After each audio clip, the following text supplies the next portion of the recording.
Hi guys, and welcome to another Hero of the Week. Now, I'm not a religious person, as you can probably imagine, but when someone within an organization or an individual which is part of the clergy does something good or just, I think it's important to commend them for that action. Here, the Archbishop of Canterbury, Justin Welby, the head of the Church of England, called out the government's plan to outsource the responsibility of looking after the most vulnerable, as he called it, in society. This was part of his Easter address.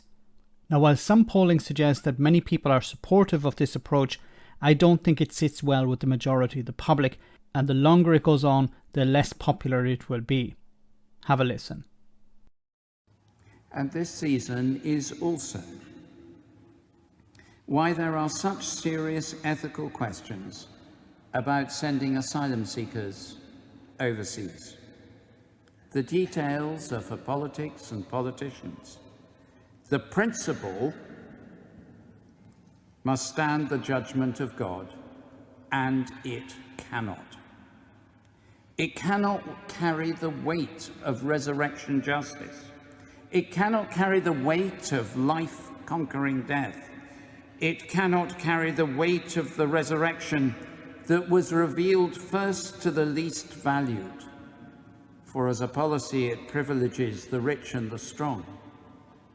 And it cannot carry the weight of our national responsibility as a country formed by Christian values, because subcontracting out our responsibilities, even to a country that seeks to do well, like Rwanda, is the opposite of the nature of God, who himself took responsibility for our failures. Now, will this have an impact? I don't know.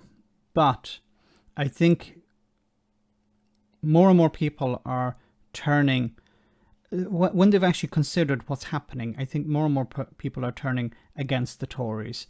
Now, I don't know if this issue of the removal of asylum seekers, and notice he talked about asylum seekers here, he didn't talk about immigration or immigrants. He's talking about asylum seekers, people who are arriving in the UK from a dangerous situation in their home country. They want to live in the UK, they want at least refuge in the UK because of if they either have family there or they speak the language, they feel safer in the UK. And I once again, I don't know if this is going to impact the Tories in the elections in May. I think it's more an issue of the cost of living crisis that's damaging the Conservatives at the moment.